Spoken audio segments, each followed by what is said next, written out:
ओम शांति। इस संपूर्ण सृष्टि के परिवर्तन का आधार है ईश्वरीय शक्ति। और जब हम दिल से, सच्ची दिल से उस दिलाराम को याद करते हैं तो वो शक्ति हमारे भीतर समा जाती है, अंतरात्मा को परिवर्तन करने लगती है, हमारी भावनाओं को, हमारी वृत्तियों को, मन में उठने वाले हर संकल्प को, स्मृतियों को बदल कर अंदर के वातावरण को बदल देती है। और इस परिवर्तित चरित्र द्वारा, व्यक्तित्व द्वारा जब आत्मा बाहर कृति में आती है, संबंध संपर्क में आती है, तो ये अंतर का वायुमंडल बाहर को भी बदलने लगता है।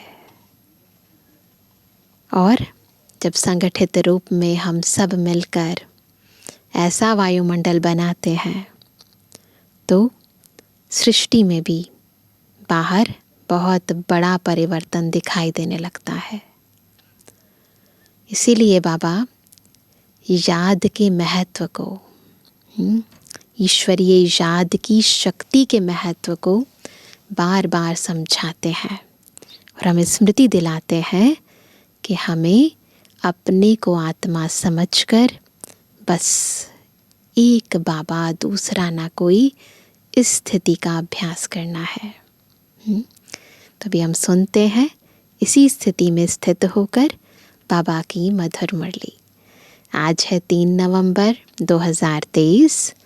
बाबा के मधुर महावाक्य हैं, मीठे बच्चे, ज्ञान योग की शक्ति से वायुमंडल को शुद्ध बनाना है। स्वदर्शन चक्र से माया पर जीत पानी है। 2 चीज़ें क्या करना है? ज्ञान योग की शक्ति से वायुमंडल को शुद्ध बनाना है और स्वदर्शन चक्र से माया पर जीत पानी है। प्रश्न है, किसी एक बात से सिद्ध हो जाता है कि आत्मा कभी भी ज्योति में लीन नहीं होती? उत्तर है, कहते हैं बनी बनाई बन रही, बनी बनाई बन रही, अब कुछ बननी नाही।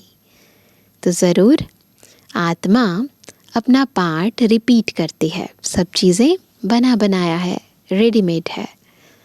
अगर ज्योति ज्योति में लीन हो जाए, अगर ज्योति ज्योत में लीन हो जाए तो पाठ खत्म हो गया।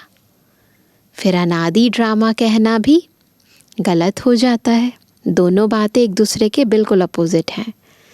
आत्मा एक पुराना चोला छोड़ दूसरा नया लेती है, लीन नहीं होती है। गीत है, ओ दूर के मुसाफिर हमको भी साथ ले ले, हम रह गए अकेले।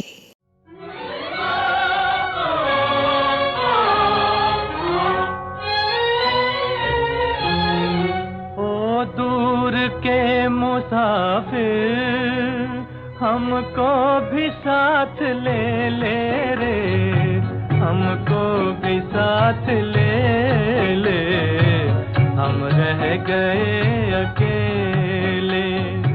ओ दूर के मुसाफिर हमको भी साथ ले ले रे, हमको भी साथ ले ले, हम रह गए अकेले।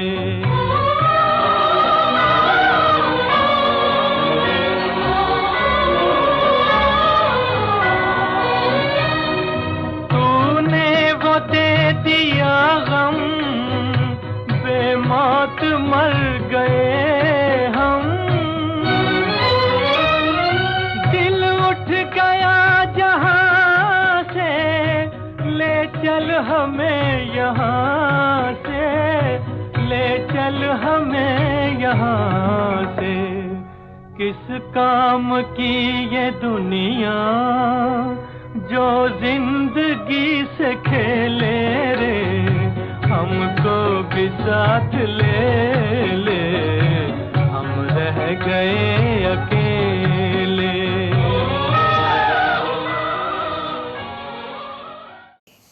ओम शांति।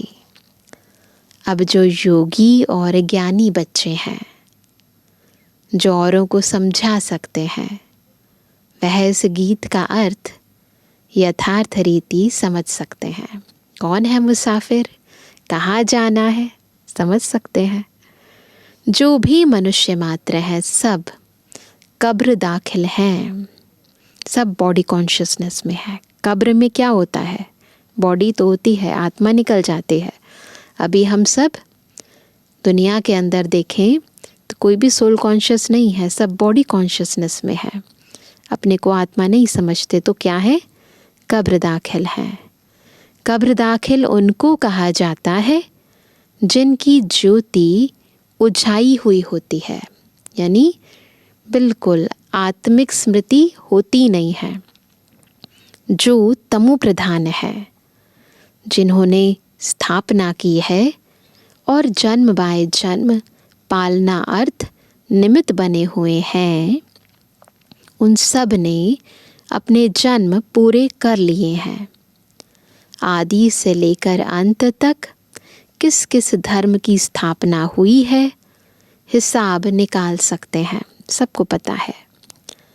हद का जो नाटक होता है, उसमें भी मुख्य ड्रामा के क्रिएटर, डायरेक्टर, एक्टर जो होते हैं, उनका ही मान होता है ना। जो मुख्य होते हैं उनको ही मान सम्मान मिलता है। कितनी प्राइज मिलती है ना, जलवा दिखलाते हैं ना। तुम्हारा फिर है ज्ञान योग का जलवा। वो जिस्मानी है, ये रूहानी है। अब मनुष्यों को यह तो पता नहीं है कि मौत सामने है। हम इस ड्रामा में कितने जन्म लेते हैं, कहाँ से आते हैं, डिटेल सभी जन्मों को तो हम तुम नहीं जान सकते हैं। बिल्कुल एक्यूरेट तो नहीं जान सकते ना डिटेल। बाकी इस समय हमारा भविष्य के लिए पुरुषार्थ चल रहा है। देवता तो बनेंगे, परंतु किस पद को पाएंगे? उसके लिए पुरुषार्थ करना है। देवता तो बनेंगे, लेकिन पोस्ट पोजीशन कौन सी होगी, उसके लिए पुरुषार्थ करना है। तुम जानते हो, इन लक्ष्मी नारायण ने 84 जन्म लिए हैं। अब यह ज़रूर राजा रानी बनेंगे। फीचर्स भी जानते हैं, प्रैक्टिकल में साक्षात्कार कराते हैं। भक्ति मार्ग में भी साक्षात्कार होते हैं। वह तो जिसका ध्यान करते हैं उनका साक्षात्कार होता है। जिसको भी वो याद करते हैं, जिनका ध्यान करते हैं, जिनके प्रति उनकी भावना होती है, उन्हीं का साक्षात्कार होता है। चित्र श्री कृष्ण का सांवरा देखा, उसका ध्यान करेंगे तो ऐसा साक्षात्कार हो जाएगा। सांवरे कृष्ण को देखेंगे तो सांवरे का ही साक्षात्कार होगा। बाकी श्री कृष्ण ऐसा सांवरा है नहीं, श्री कृष्ण तो बहुत गोरा है। मनुष्यों को इन बातों का ज्ञान तो कुछ भी रहता नहीं है। अभी तुम प्रैक्टिकल में हो, वो थ्योरी है ना, बस जो बातें लिखी हैं उसी आधार पर चलते हैं। यहाँ प्रैक्टिकल है। सूक्ष्म वतन में भी देखते हो, वैकुंठ में भी देखते हो। आत्मा और परमात्मा का ज्ञान है, आत्मा का ही साक्षात्कार होता है। किसी को लाइट दिखाई दी तो वास्तव में ऐसा नहीं परमात्मा के दर्शन हो गए। यहाँ तुम जो साक्षात्कार करते हो उसकी तुम्हारे पास नॉलेज है। किसका साक्षात्कार कर रहे हैं, उसका यथार्थ ज्ञान है। बाहर वालों को भल आत्मा का साक्षात्कार होता है, परंतु नॉलेज नहीं है। लाइट दिखाई दी परंतु ज्ञान नहीं है कि ये क्या है। वह तो आत्मा सो परमात्मा कह देते हैं, जैसे परमात्मा के ही साक्षात्कार हुए। आत्मा स्टार तो बरोबर है ही, बिल्कुल छोटा सा बिंदु लाइट है। यह तो बहुत दिखाई पड़ते हैं दुनिया में, आकाश में तो बहुत सितारे दिखाई पड़ते हैं। जितने मनुष्य हैं उतनी आत्माएं हैं। तो वो है ऊपर आसमान के सितारे और हम सब हैं धरती के सितारे। तो बाबा कहते हैं मनुष्यों के शरीर इन आँखों से देखने में आते हैं। आत्मा को दिव्य दृष्टि द्वारा देखा जा सकता है। मनुष्यों के रंग रूप भिन्न भिन्न है, आत्माएं भिन्न भिन्न नहीं, सब एक जैसी ही हैं। हम सब वास्तविकता में एक जैसे हैं, सिर्फ पार्ट हर आत्मा का भिन्न भिन्न है। जैसे मनुष्य छोटे बड़े होते हैं, वैसे आत्मा छोटी बड़ी होती है? नहीं होती है। आत्मा की साइज एक ही है। अगर आत्मा ज्योति में लीन हो जाए तो पार्ट रिपीट कैसे करेगी? सपोज जैसे कहते हैं दुनिया में ज्योति ज्योत में लीन हो गई, तो फिर जब कहते हैं बनी बनाई बन रही, रिपीट हो रहा है ड्रामा ना, तो फिर लीन होने के बाद दोबारा कैसे निकलेगी? अस्तित्व मिट जाता है ना, तो वो नहीं होता। इसलिए गाया भी जाता है बनी बनाई बन रही, अब कुछ बननी नाही। यह अनादि वर्ल्ड ड्रामा चक्र लगाता रहता है। यह तुम बच्चे जानते हो। मच्छरों सदृश आत्माएं वापस जाती हैं। जैसे मच्छर झुंड के झुंड जाते हैं ना, बिल्कुल ऐसी आत्माएं, छोटी छोटी आत्माएं वापस जाती हैं। मच्छरों को तो इन आँखों से देखा जाता है, आत्मा को दिव्य दृष्टि बिना देख नहीं सकते। सतयुग में तो आत्मा के साक्षात्कार की दरकार नहीं रहती है। समझते हैं कि हम आत्मा को एक पुराना शरीर छोड़ दूसरा नया लेना है। वहाँ पर आत्मा को ये ज्ञान है कि मैं आत्मा हूँ और ये मेरा कॉस्ट्यूम है, इन कपड़ों को छोड़कर मुझे नए कपड़े पहनने हैं। तो बाबा कहते हैं परमात्मा को तो जानते ही नहीं। वहाँ सतयुग में अगर परमात्मा को जानते तो सृष्टि चक्र को भी जानना चाहिए। अगर शिव बाबा को जानते तो फिर सृष्टि चक्र को भी जानना चाहिए। तो गीत में कहते हैं, कौन सा गीत था? वो दूर के मुसाफिर हमको भी साथ ले ले, हम रह गए अकेले। तो गीत में कहते हैं हमको भी साथ ले लो। पिछाड़ी में बहुत पछताते हैं, जब साथ नहीं जाते ना तो बहुत पछताते हैं। सबको निमंत्रण मिलता है, कितनी युक्तियां बन रही हैं निमंत्रण देने की। इतने सारे प्रोग्राम्स करते हैं, तो इनविटेशन कार्ड्स भी छपवाते हैं, तो सबको इनवाइट करते हैं। देखो कौन आता है, कितना समझता है। पीस पीस तो सब कहते हैं, शांति चाहिए, है ना, लेकिन पीस का अर्थ कोई भी समझते नहीं है। पीस कैसे होती है, शांति कैसे स्थापन होती है, वह कौन जानता है? कौन जानता है? तुम जानते हो। जैसे घानी में सरसों पिस जाते हैं, कच्ची घानी होती है ना, उसमें सरसों पिस जाते हैं, वैसे सबके शरीर विनाश में खत्म हो जाते हैं। देखो बाबा ने कैसे तुलना करी, बिल्कुल खत्म हो जाते हैं, अस्तित्व भी खत्म हो जाता है, पिस जाते हैं। आत्माएं नहीं पीसेंगी, आत्मा नहीं पिसती, वह तो चली जाएंगी। ऐसे लिखा हुआ भी है कि आत्माएं मच्छरों सदृश भागती हैं। ऐसे तो नहीं सब परमात्माएं भागेंगे। अगर आत्मा ही परमात्मा है तो ऐसे भी तो कह सकते थे, मनुष्य कुछ भी समझते नहीं। आत्मा और परमात्मा में क्या भेद है यह भी नहीं जानते। कहते हैं हम सब भाई भाई हैं। दुनिया में भी कहते हैं ना, हिंदू मुस्लिम सिख ईसाई आपस में भाई भाई। तो भाई भाई होकर रहना चाहिए, है ना।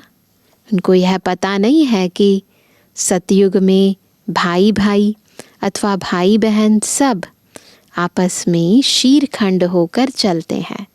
सब आत्माएं आपस में मिलजुल कर चलती हैं। वहाँ लून पानी की बात नहीं है, वहाँ कोई लड़ता झगड़ता नहीं है। यहाँ देखो अभी अभी शीरखंड है, हाँ अभी अभी लून पानी हो जाते हैं। अभी अभी तो बहुत प्यार से रह रहे हैं, बस कुछ घटना घटी और लड़ना झगड़ना शुरू।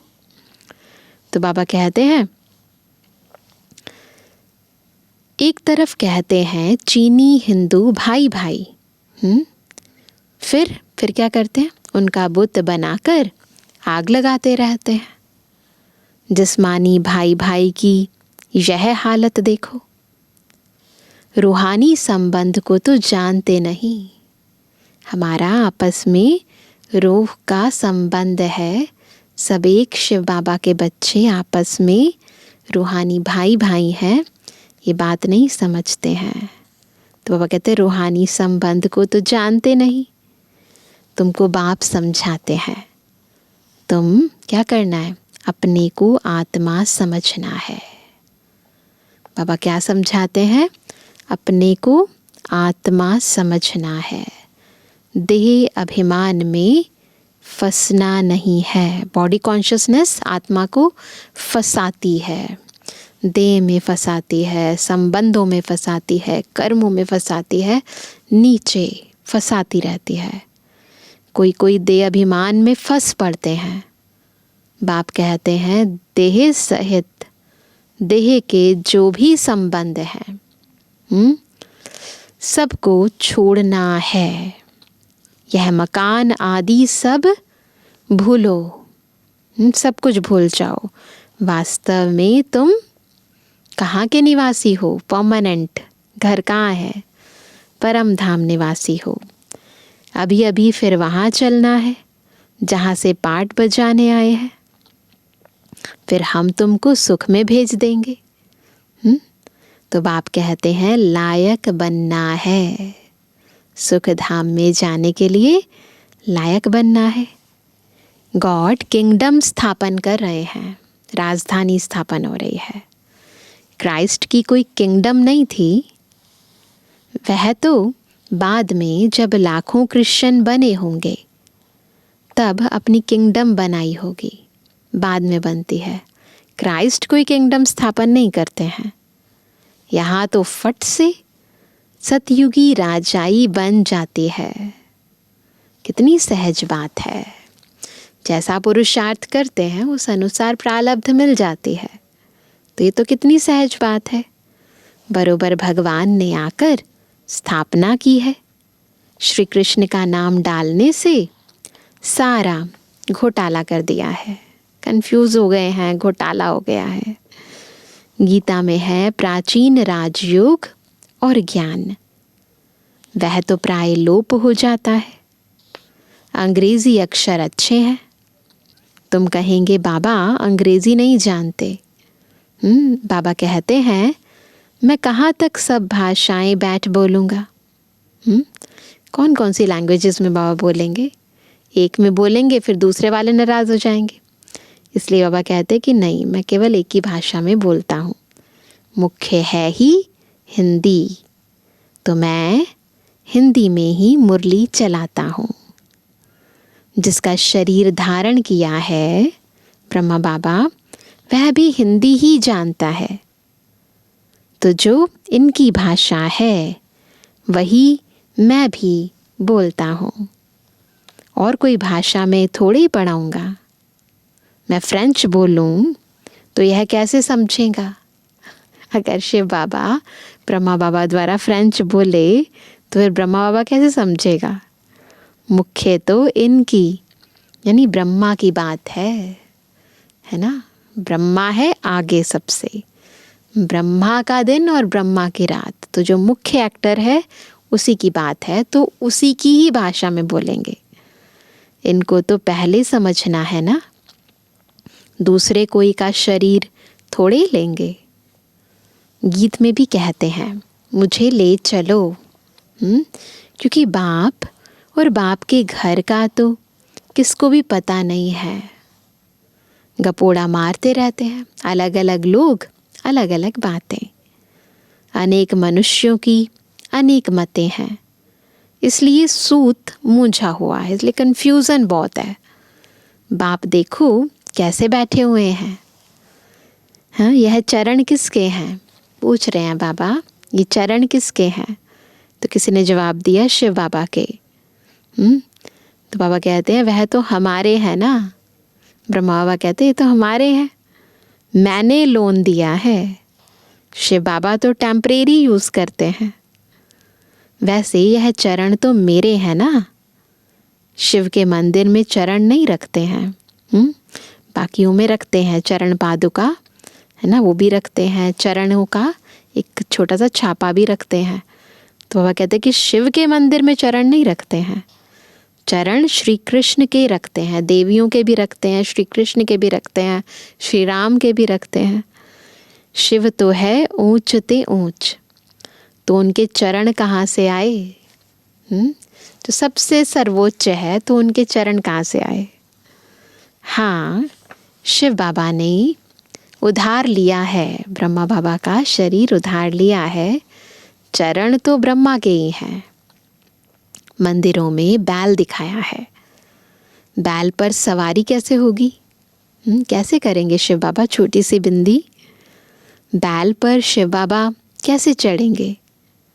सालीग्राम आत्मा सवारी करती है मनुष्य के तन पर।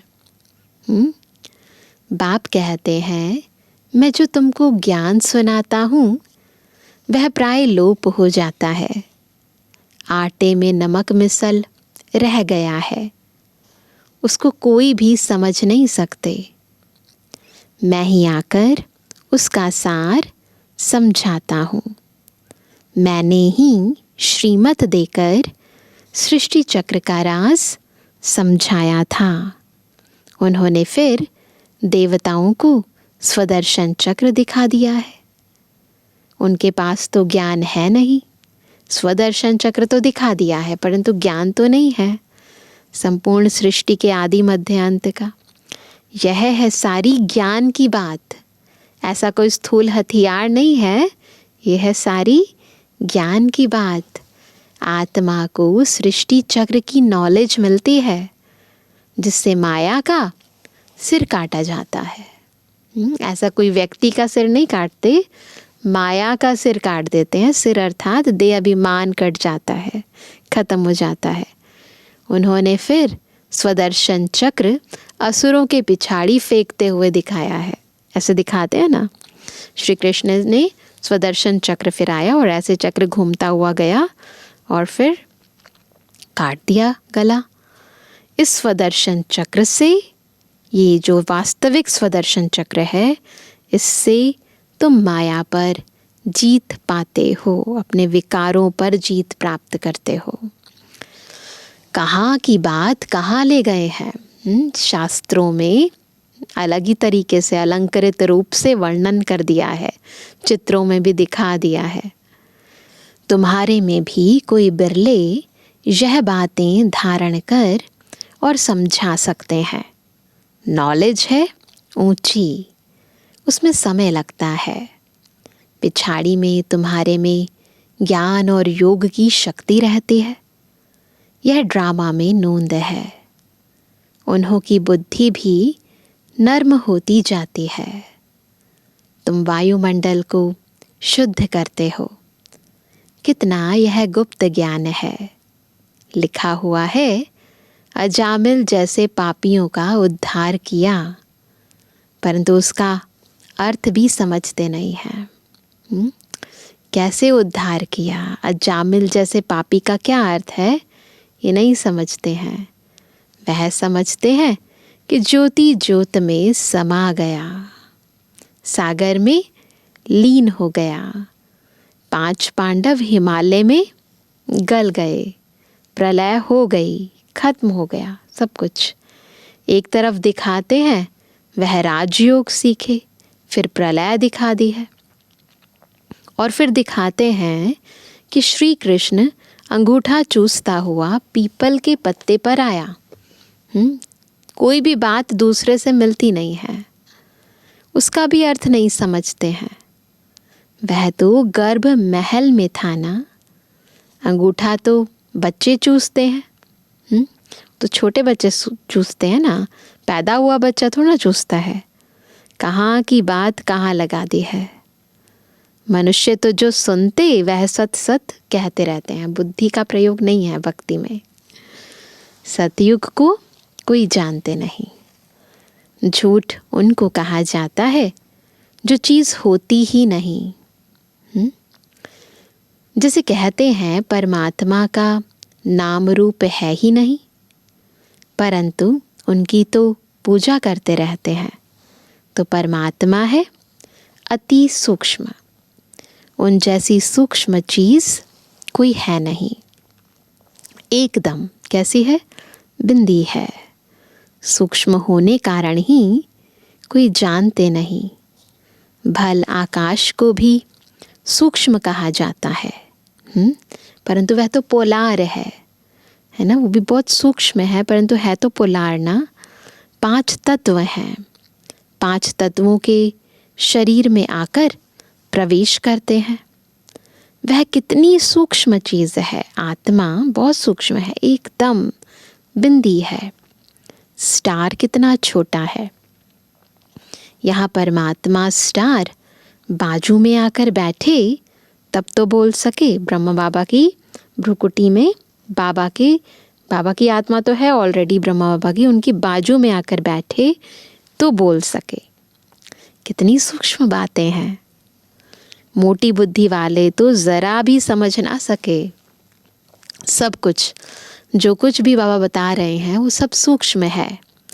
प्रैक्टिकली ऐसे इन आँखों से नहीं दिखता, परंतु यदि हम अपने सूक्ष्म स्वरूप में स्थित होते हैं तो सब बातें समझ में आती हैं। बाप कितनी अच्छी अच्छी बातें समझाते हैं। ड्रामा अनुसार जो कल्प पहले पाठ बजाया है वही बजाते हैं। बच्चे समझते हैं, बाबा रोज आकर नई नई बातें सुनाते हैं। तो नया ज्ञान होगा ना, तो रोज पढ़ना पड़े। रोज कोई नहीं आते हैं तो फ्रेंड के पास जाकर पूछते हैं कि आज क्लास में क्या हुआ। ऐसे होता है ना, स्कूल के अंदर भी कोई क्लास मिस कर देते हैं तो फ्रेंड से पूछते हैं कि आज क्लास में क्या हुआ। यहाँ तो कोई पढ़ना ही छोड़ देते हैं, बस कह देते हैं अविनाशी ज्ञान रत्नों का वर्षा नहीं चाहिए। अरे पढ़ना छोड़ा तो तुम्हारा क्या हाल होगा। इतनी ऊंची पढ़ाई छोड़ दी, बाप से वर्षा क्या लेंगे। बस तकदीर में नहीं है।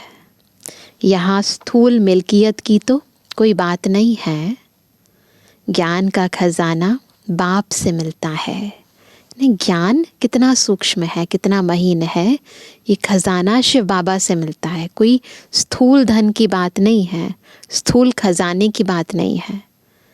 वह मिल्कियत आदि तो सब कुछ विनाश होना है, उसका नशा कोई रख ना सके। बाप से ही वर्षा मिलना है। तुम्हारे पास भल करोड़ों की मिल्कियत है, लोगों के पास है ना, वह भी मिट्टी में मिल जानी है।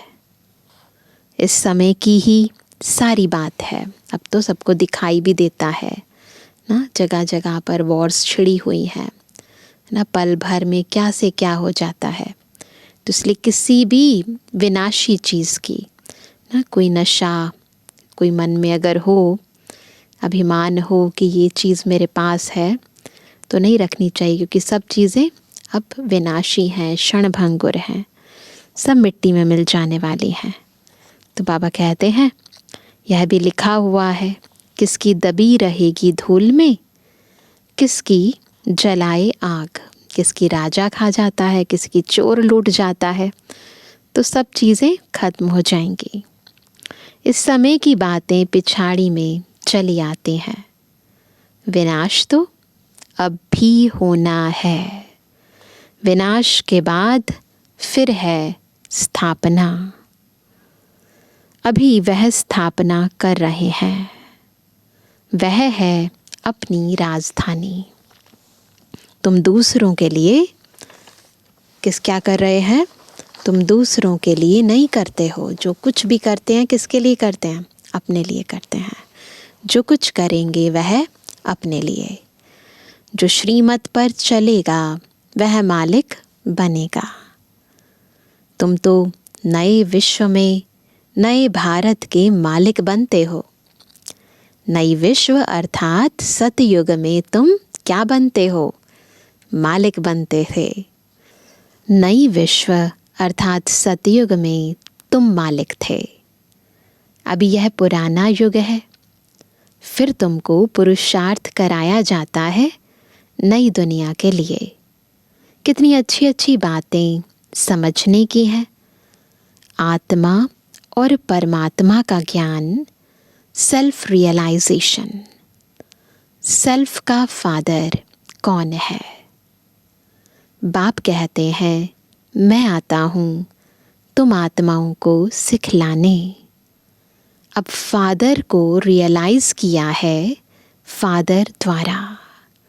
बाबा को अनुभव किया है बाबा द्वारा। बाबा खुद आकर पहले हमें स्वयं की स्मृति दिलाते हैं, स्वयं का अनुभव कराते हैं ना, बिल्कुल सोल कॉन्शियस स्टेज के अंदर टिकाते हैं, फिर अपना भी अनुभव कराते हैं। तो पहले सेल्फ रियलाइज़ किया, फिर शिव बाबा को भी रियलाइज़ किया। बाप समझाते हैं तुम हमारे सिकिलदे बच्चे हो। कल्प के बाद फिर से आकर मिले हो वर्षा लेने के लिए। तो पुरुषार्थ करना चाहिए ना, नहीं तो बहुत पछताना होगा, बहुत सज़ा खानी पड़ेगी। जो बच्चे बनकर और फिर कुकर्म करते हैं, उनकी तो बात मत पूछो। ड्रामा में देखो बाबा का कितना पार्ट है, सब कुछ दे दिया। कितना वंडरफुल और कितना एक्यूरेट, कितना पावरफुल पार्ट है। बिल्कुल बाबा ने कहा कि ब्रह्मा बाबा ने सब कुछ दे दिया। बाबा फिर कहते हैं भविष्य 21 जन्मों के लिए रिटर्न दूंगा। शिव बाबा फिर कहते हैं मैं तुम्हें 21 जन्मों के लिए रिटर्न दूंगा। आगे तुम इनडायरेक्ट देते थे, भक्ति मार्ग में ईश्वर अर्थ देते थे, तो भविष्य में 1 जन्म के लिए देता था। अभी डायरेक्ट देता हो, अभी तो डायरेक्ट देते हो, तो भविष्य 21 जन्मों के लिए इंश्योर कर देता हूँ। डायरेक्ट इनडायरेक्ट में कितना फ़र्क है। इनडायरेक्ट से 1 जन्म, डायरेक्ट से 21 जन्म। वह द्वापर कलयुग के लिए इंश्योर करते हैं ईश्वर को। तुम सतयुग त्रेता के लिए इंश्योर करते हो। डायरेक्ट होने के कारण 21 जन्मों के लिए मिलता है। अच्छा, हम इस मिट्टी से किलदे बच्चों पर माता पिता का याद, प्यार और रूहानी बच्चों की, रूहानी बाप दादा को गुड मॉर्निंग, नमस्ते नमस्ते नमस्ते। धारणा के लिए मुख्य सार। पहला, अविनाशी बाप से अविनाशी ज्ञान रत्नों का खजाना ले तकदीरवान बनना है। नया ज्ञान, नई पढ़ाई रोज़ पढ़नी है। वायुमंडल को शुद्ध बनाने की सेवा करनी है। दूसरा, भविष्य 21 जन्मों के लिए अपना सब कुछ इंश्योर कर देना है। बाप का बनने के बाद कोई भी कुकर्म नहीं करना है। वरदान है स्व उन्नति का यथार्थ चश्मा पहन एग्जाम्पल बनने वाले अलबेलेपन से मुक्त भव। ये बीमारी बहुत फैली हुई है आजकल। अलबेलेपन से मुक्त कैसे बनेंगे? जब कौन सा चश्मा पहनना है? स्व उन्नति का यथार्थ चश्मा पहनकर सबके सामने एग्जाम्पल बनेंगे। जो बच्चे स्वयं को सिर्फ विशाल दिमाग की नज़र से चेक करते हैं, उनका चश्मा अलबेलेपन का होता है। उन्हें यही दिखाई देता है कि जितना भी किया है उतना बहुत किया है, बहुत कर लिया, मैं इन आत्माओं से अच्छा हूँ, ऐसे आता है मन में। थोड़ी बहुत कमी तो नामी ग्रामी में भी है, लेकिन जो सच्ची दिल से स्वयं को चेक करते हैं, बिल्कुल दिल साफ और सच्ची, फिर खुद को चेक करते हैं, उनका चश्मा यथार्थ स्व उन्नति का होने के कारण सिर्फ बाप और स्वयं को ही देखते, दूसरों को नहीं देखते, बाबा को देखते और खुद को देखते। दूसरा तीसरा क्या करता यह नहीं देखते। मुझे बदलना है, बस इसी धुन में रहते हैं। वह दूसरों के लिए एग्जाम्पल बन जाते हैं। तो क्या ध्यान, क्या बुद्धि में रखेंगे? तो क्या धारण करेंगे? दूसरों को नहीं देखना है, खुद को देखना है, बाबा को देखना है, अपनी कमियों को देखकर उन्हें निकालना है और एग्जाम्पल बनना है। स्लोगन है, हदों को सर्ववंश सहित समाप्त कर दो तो बेहद की बादशाही का नशा रहेगा।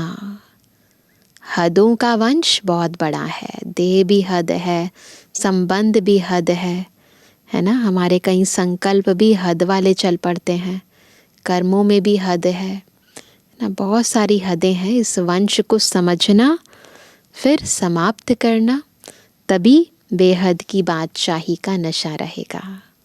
तो आज सभी क्या होमवर्क करेंगे? अपनी आंतरिक वृत्ति से वायुमंडल को बदलेंगे, सोल कॉन्शियस स्थिति में स्थित होंगे, आत्मिक स्थिति में, और फिर शिव बाबा की याद से पहले अंतर को शक्तिशाली बनाएंगे, फिर मनसा द्वारा संपूर्ण वायुमंडल को, प्रकृति के पांचों तत्वों को, सर्व मनुष्य आत्माओं को अंतर की सच्ची शुभ भावना, शुभ कामना से सबको सकाश देंगे। तो वृत्ति से वायुमंडल को परिवर्तन करने की सेवा करेंगे। ओम शांति।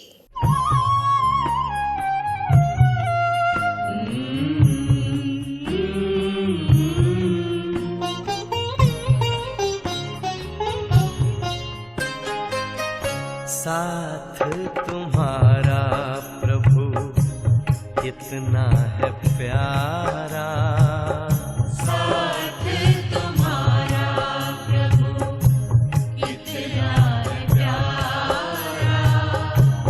मिल गई मंजिल, मिल गया किनारा, मिल गया किनारा।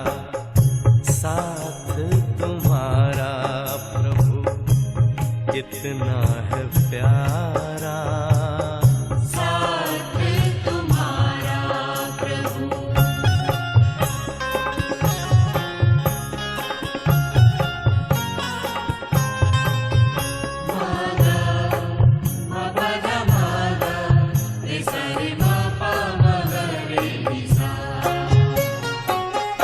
रोशनी ही रोशनी आती नजर है, अब ना भंवर का डर, ना ही फिक्र है, ना ही फिक्र है।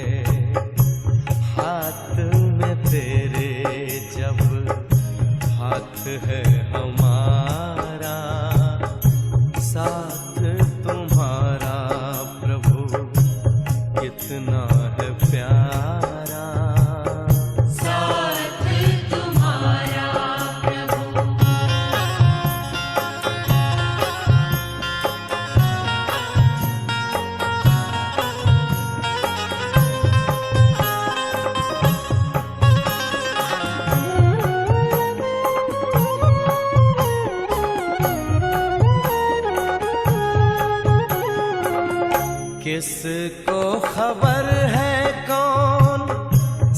साथ है हमारे, जिसकी नजर से चलते चांद और तारे, चांद और तारे।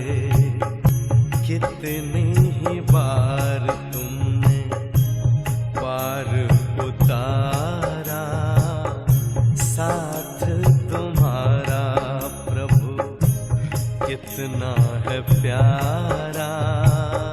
साथ तुम्हारा